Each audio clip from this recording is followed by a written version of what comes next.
అందరికీ బతుకమ్మ తల్లి నవరాత్రి మహోత్సవ పండుగ శుభాకాంక్షలు. విశ్వ సృష్టికర్త అయినటువంటి విశ్వకర్మ పరమాత్ముల వారు విశ్వజనని అయిన గాయత్రి మాత ఇరువురు ఆదేశానుసారం బతుకమ్మ అవతారంగా తెలుస్తుంది.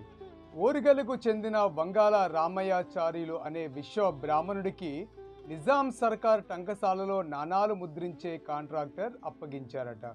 ఆ కాంట్రాక్టర్ని అప్పగించింది ఆనాటి నిజాం నాజీర్ ఉద్దాలా. రామయ్య చేసిన నాణాలకు ముగ్ధుడైన నాజీర్ ఉద్దాలా ఆయనకు నచ్చిన చోట కావలసినంత భూమిని తీసుకొని వ్యవసాయం చేసుకొని సుఖంగా బ్రతకమని ఇనాం ప్రకటించాడు.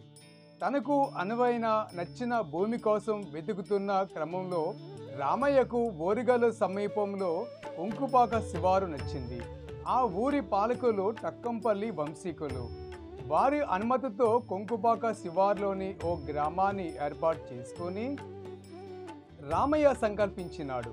ప్రతిరోజు వరంగల్కు వెళ్ళి రావడం కుదరదని భావించిన తాను కూడా అక్కడే ఉన్నాడు.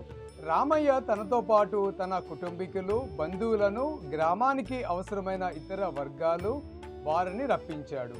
1836 జూన్ 2వ తేదీన అందరి సమక్షంలో బొడ్రాయి వేసినాడు వంగాల రామయ్యాచార్యులు. తెలంగాణ రాష్ట్ర ఆవిర్భావం కూడా జూన్ 2వ తేదీ కావడం గమనార్హం అంటారు చరిత్ర పరిశోధకులు.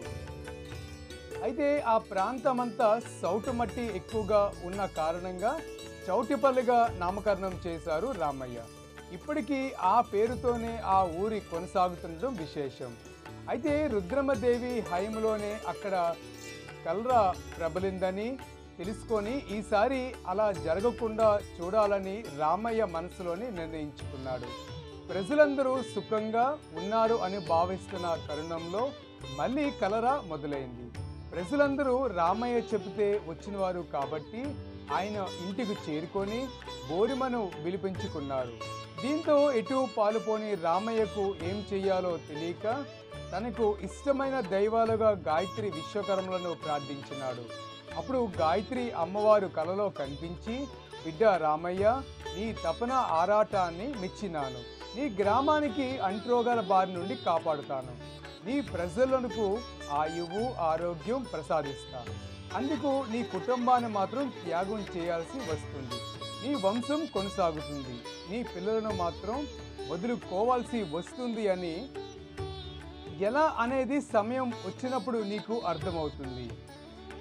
అందుకు సిద్ధమేనా?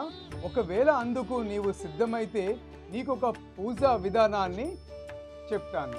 నీవు నీ గ్రామ ప్రజలు ఆ పూజా విధానాన్ని కొనసాగించాలి అంటూ పూజా విధానాన్ని వివరించింది గాయత్రి మాత.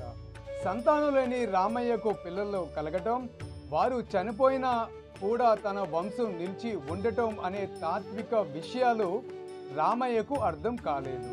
అయినా అమ్మవారు ఆదేశాలు పాటించాలని నిర్ణయించుకున్నాడు. అమ్మ చేసిన పూజా విధానమే బతుకమ్మ కొలిచే పద్ధతిగా మారిపోయింది. పాత్ర కాని పాత్రలో ఇంగిలి పడిన పూలు పేర్చి ఆ పేర్చిన పూలపై లక్ష్మి, సరస్వతి, గౌరీమాతల ఏకరూప ప్రతిమలను ప్రతిష్ఠించి 9 రోజులు నవధాన్యాలతో నైవేద్యం పెట్టాలని, అలా చేస్తే మీ ఊరికి మీ ప్రజలకు మేలు జరుగుతుందని చెప్పింది. పాత్ర కాని పాత్ర అంటే వెదురు తీగలతో అల్లిన సిబ్బి, ఇంగిలి పడిన పువ్వులు అంటే ఎవరు ముట్టని పూలు. ఈ లోగట్టు విప్పుకోవడానికి రామయ్యకు చాలా తాత్వికంగా ఆలోచించినాడు. అప్పటి వరకు తంగేడి పూలు ఎవరు పూజకు వాడరు, మహిళలు తలలో ధరించరు. అలాగే అది పువ్వుగా మారక ముందే తుమ్మెదులు వాళ్ళని సమయంలో మొగ్గగా ఉన్నప్పుడే తంగేడు పువ్వులను తెంపుకొని రావాలని గుర్తించాడు. ఆ విధంగా అమ్మవారి పూజ కోసం ఏం చెయ్యాలో ఆ ఊరి ప్రజలందరికీ ఆదేశించాడు రామయ్య. గద్దర నుంచి తప్పించుకునేందుకు అమ్మని వేడుకుంటూ ఊరు ప్రజలంతా 1836 భాద్రపద అమావాస్య రోజున కొత్తగా సిబ్బీలను అల్లుకొని తీసుకొని వచ్చి తంగేడి పూలను పేర్చి ముగ్గురమ్మల మూర్తిగా కనిపించే గుమ్మడి పువ్వులోని మధ్య భాగాన్ని మధ్యలో ప్రతిష్ఠించి గ్రామ మధ్యలో ఆ పూల పేర్పును ఉంచి ముగ్గురమ్మల ఏకరూప ప్రతిమలకు ముక్కుకున్నారు. ఆ రోజు మొదలైన బతుకమ్మ పూజలు 9 రోజులు అంటే ఆశ్వీజ మాసం అష్టమి వరకు ఈ పూజ కొనసాగింది. గౌరవనీయులు శ్రీ వంగాల రామయ్యాచార్యులు ప్రారంభించిన ఈ బతుకమ్మ పూజతో గ్రామ ప్రజల కష్టాలు తీరాయి. గద్దెన పూర్తిగా ఆగిపోయింది. ప్రజలంతా సుఖ సంతోషాలతో ఉన్నారు. ప్రతి ఏటా 9 రోజుల పాటు రోజుకి ఒకటి చెప్పున నవధాన్యాలతో నైవేద్యాలు పెడుతూ వాయినాలు చెల్లించుకుంటూ ప్రజలంతా ఆనందంగా గడుపుతున్నారు. అప్పటి వరకు రామయ్యకు సంతానం లేదు. చాలా కాలానికి సంతానం కలిగింది. సంతానం కలగ్గానే ఆనాడు అమ్మ గాయత్రిమాత పెట్టిన షరతులు గుర్తుకు వచ్చింది. రామయ్యకు అమ్మకు ఇచ్చిన మాట తప్పరాదని మనసులో ఇష్టయించుకున్నాడు. ముందుగా కొడుకు, ఆ తర్వాత అమ్మాయి పుట్టారు. కొడుకు చంద్రశేఖరాచారి, కూతురు పేరు వీరుడమ్మ. రుద్రమదేవి వీరుడికి స్మారకార్థం పెట్టిన ఊరు పేరునే రామయ్య తన అమ్మాయికి పెట్టుకున్నాడు. కాలం సుఖంగా సంతోషంగా గడిచిపోయిన క్రమంలో వారు పెరిగి పెద్దయి పెళ్ళిళ్ళు చేసుకొని పురుడు కోసం కోడలు కన్నవారింటికి, కూతురు రామయ్య ఇంటికి చేరుకున్నారు. అప్పుడు ఆశ్వీజ మాసం చవితి నడుస్తుంది. అమ్మవారు రామయ్యకు కలలో కనిపించి, బిడ్డ రామయ్య, నీవు నాకు ఇచ్చిన మాట చెల్లించుకోవాల్సిన సమయం ఆసన్నమైంది. నేను నీకు చెప్పినట్లు నీ వంశం కొనసాగుతుంది, కానీ నీ సంతానం మాత్రం సమాప్తం అవుతుంది అని గుర్తు చేసింది. ఈ క్రమంలో అనేక దైవీ ఘటనల మధ్య అత్తవారింటికి వెళ్ళిన చంద్రశేఖరాచారి అక్కడ అబ్బాయిని చూసుకొని ఆనందంతో తిరిగి వస్తుండగా గ్రామ శివారులోనికి రాగానే కుప్ప కూలిపోయి తిరిగిరాని లోకాలకు వెళ్ళిపోయినాడు. అన్న శవాన్ని చూసిన చెల్లు వీరుడమ్మ కన్నీరు మున్నీరు అయ్యి గుండె పగిలి చనిపోయినది. ఆ విధంగా రామయ్య తన సంతానాన్ని బతుకమ్మ కోసం త్యాగం చేసినాడు. వారికి పుట్టిన పిల్లలు మాత్రం మిగిలిపోయారు. చాలా ఏళ్ళగా బతుకమ్మ ఆడుతూ వస్తున్న చౌటిపల్లి వాసులకు ఈసారి 4 రోజుల తర్వాత రామయ్య ఇంట్లో జరిగిన ఘటనతో ఇక తాము బతుకమ్మ పూజ చేయలేము అన్నారు. కానీ రామయ్య అందుకు ఒప్పుకోలేదు. బతుకమ్మ పూజ జరగాల్సిందే, బతుకమ్మను పూజిస్తేనే మన ఊరికి బతుకు ఉంటుంది అంటూ ప్రజలను ఒప్పించినాడు. అయితే రామయ్య ఇంటిలో జరిగిన అరిష్టానికి గుర్తుగా 5వ రోజు బతుకమ్మ ఆడలేదు. దీంతో అది అరిష్టంగా కాలక్రమంలో అర్రెంగా మారిపోయింది. ఇది విడిచి మిగతా రోజులు బతుకమ్మని ఘనంగా కొలుస్తూ ప్రజలంతా తమ గుండెలలో ప్రతిష్ఠించుకున్నారు. ఈ విధంగా బతుకమ్మ చరిత్ర ఊరూరా ఆనాటి నిజాం సంస్థానం అంతటా పాకిపోయింది.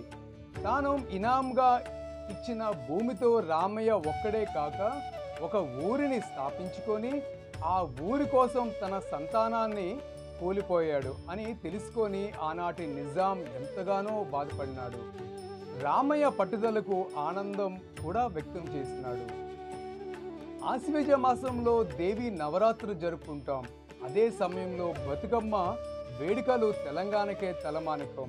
ప్రపంచమంతటా 9 రోజులు అమ్మవారి పేరిట నిష్ఠగా పూజలు చేస్తారు. ఈ సమయంలో పూజలు అందుకుంటున్న దేవతా మూర్తులను దర్శించడానికి భక్తులు అదృష్టంగా భావిస్తారు. గౌరవనీయులు శ్రీ వంగాల రామయ్యాచార్యులు గారు తన సంతానాన్ని బతుకమ్మ కోసం, ఊరు ప్రజల ఆరోగ్య బాగోగుల కోసం త్యాగం చేసిన ఆ మహనీయుడు చరిత్ర భావి తరాలకు గుర్తుండే విధంగా ప్రభుత్వాలు గుర్తించి ఆయన విగ్రహాలు అలాగే పట్టణానికి కానీ యూనివర్సిటీలకు కానీ ఆ పేరును ఏర్పాటు చేయడం వల్ల భావితరాలకు ఎంతో ఆదర్శంగా ఉంటుందని, తెలంగాణ బతుకమ్మ చరిత్రను ఎంతోమంది పరిశోధనకు కృషి చేసిన వారికి, దశ దిశ ప్రచారం చేసిన ఎందరో మహనీయులకు, ప్రజలకు, తెలంగాణ ప్రభుత్వానికి, టీవీ ఛానళ్లకు అందరికీ నా యొక్క కృతజ్ఞతలు తెలియజేయుచున్నాను.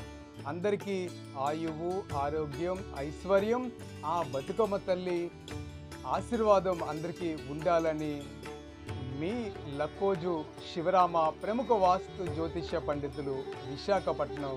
అందరికీ నమస్కారం.